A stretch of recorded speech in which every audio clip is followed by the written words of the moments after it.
Nacional por el Estado Medio. Lamento el asesinato del diputado Robert Serra, colega diputado.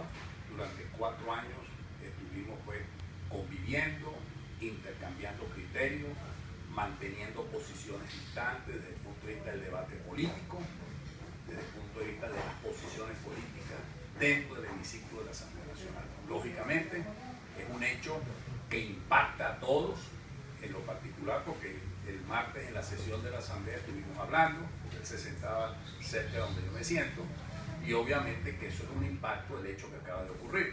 Yo le había sentido pésame a todos sus familiares, a los familiares de la compañera que también resultó asesinada, y obviamente yo hago un llamado para que, así como el ministro del Interior declaró de una manera objetiva, de una manera seria, de una manera no belicosa, que igualmente se profundice en la investigación y se esclarezca este hecho, porque es necesario que en el país quede erradicada cualquier tipo de interpretaciones que se quiera dar para tratar de mezclar fundamentalismos políticos que no van a conducir a nada bueno. De manera tal que es importante que este hecho se esclarezca y de esa manera nosotros tengamos una información exacta de lo que ocurrió. Y por otra parte, es necesario, aunque no es el momento más oportuno para decirlo, pero es pertinente en todo caso, que se evalúen los planes, tanto la concepción estratégica de la política de seguridad como el elemento táctico de las políticas que han venido asumiendo el gobierno. Tienen que evaluar la misión a toda vida, tienen que evaluar el plan Patria Segura, tienen que evaluar los cuadrantes, está sirviendo esa política preventiva de los cuadrantes, está sirviendo el hecho de que estén metidos de lleno prácticamente las fuerzas militares, dejando de lado la participación de las fuerzas policiales. ¿Qué pasó con el desarme? ¿Se está realizando realmente una política o un mecanismo, una táctica, un operativo serio, responsable en lo que corresponde al desarme y a la prevención de la violencia desde el punto de vista de la educación, de la cultura, desde el punto de vista de los valores, desde el punto de vista espiritual? Se está llamando a todos los sectores, no solamente políticos, sino a los sectores culturales, religiosos, deportivos, para apuntalar todos una sola estrategia que nos haga tener una Venezuela más segura. Eso tiene que evaluarse para poder buscar una Venezuela de paz, en donde todos podamos convivir como seres humanos. Diputado, hablando de políticas de seguridad, ¿crees que existan mafias en Venezuela? Ese tema, ¿cómo se ha tratado de repente con nuestra frontera en Colombia? ¿Se puede decir que hay unas mafias, bien sea por la seguridad, el tema de sicariato, o también hay contrabandas en cuanto a la producción, la distribución de alimentos? Yo lo que creo es investigar las cosas, porque este tipo de asesinato no era propio, no es característico de la tipología de la violencia venezolana. Eso de que te meten 30 puñaladas, un ensañamiento contra ti, pasó también con el alcalde Franceschi, de manera tal de que son cuestiones que no estaba ocurriendo en Venezuela. O sea, algo está dañando el tejido espiritual y moral de la sociedad venezolana.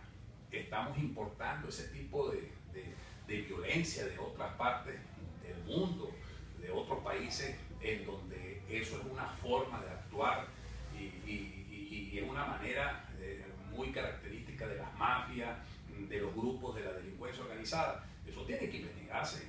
A mí me preocupa mucho porque nosotros estamos en una vida pública. Es decir, el venezolano común está indefenso.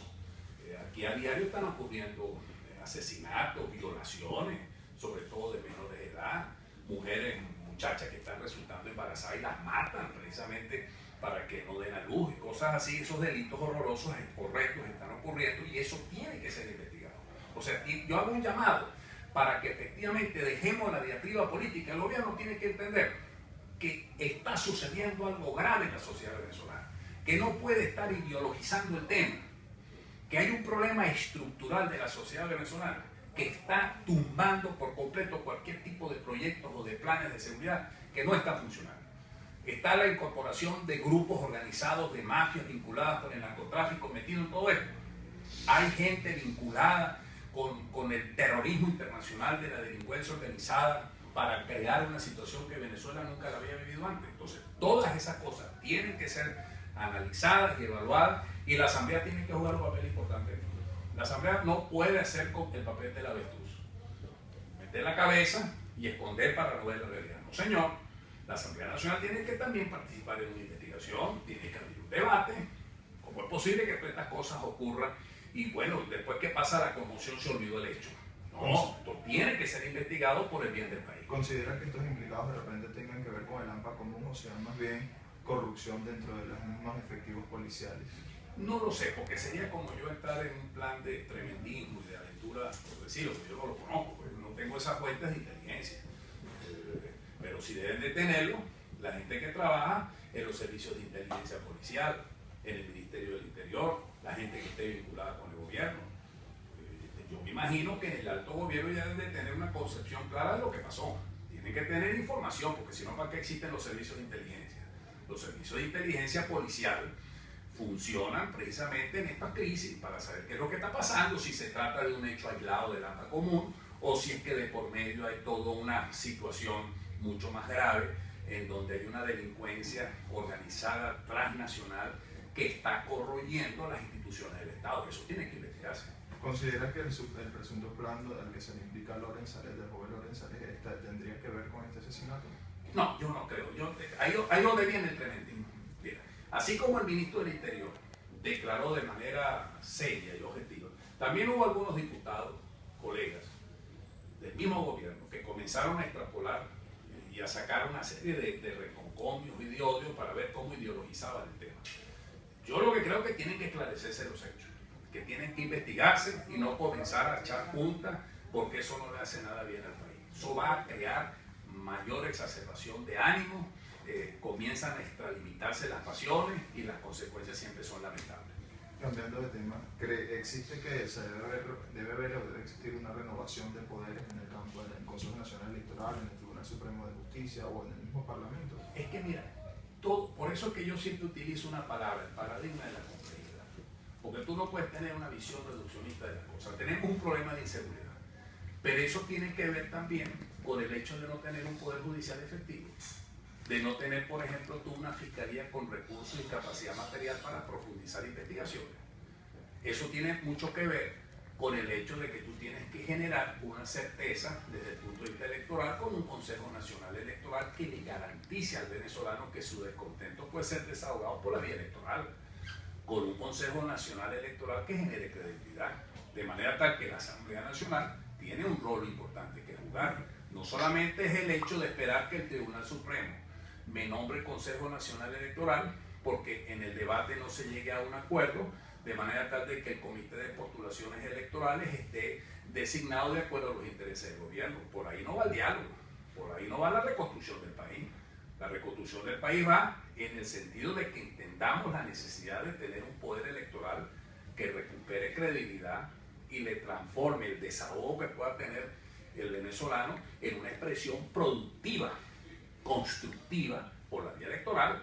Igualmente, el nombramiento de los magistrados que faltan en el Tribunal Supremo de Justicia tienen que ser personas idóneas, o sea, gente que garantice un poder judicial, el máximo poder que es el Tribunal Supremo de Justicia, que desde el punto de vista social, desde el punto de vista político, desde el punto de vista constitucional, desde el punto de vista laboral, garantice un poder judicial que resarza los derechos humanos, o mejor dicho, promueva los derechos humanos económicos, sociales y culturales. Es decir, estamos hablando de cuestiones mucho más densas que la simple diatriba política y el simple interés subalterno de mantener una hegemonía de poder político. Por ahí no van los tiros. Yo le hago aquí un llamado realmente a la mayoría de la Asamblea Nacional, que vista esta situación tan dolorosa que nosotros estamos viviendo por el crimen ocurrido, bueno, que de alguna forma entremos a una mecánica de entendimiento, en donde tengamos un poder electoral, un Consejo Nacional Electoral equilibrado, de acuerdo con los valores que establece la Constitución,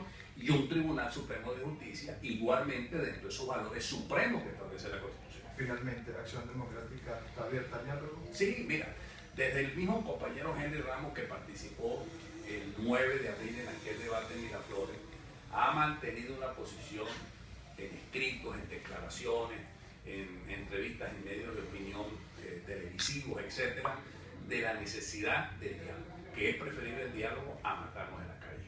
Y como decía Octavio Paz, nosotros como seres humanos estamos condenados al diálogo. Es natural la controversia, pero el diálogo es connatural del ser humano.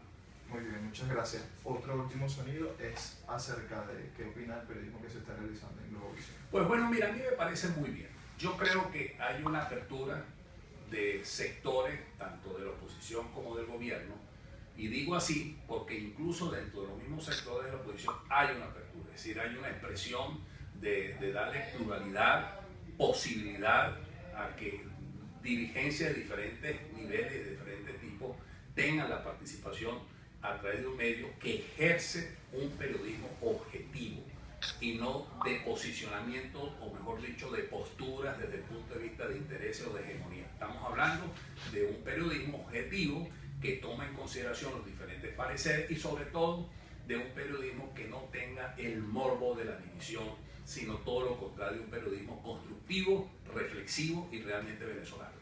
Muchísimas gracias, diputado. Mucho gusto, Andrés Fronderino. Okay.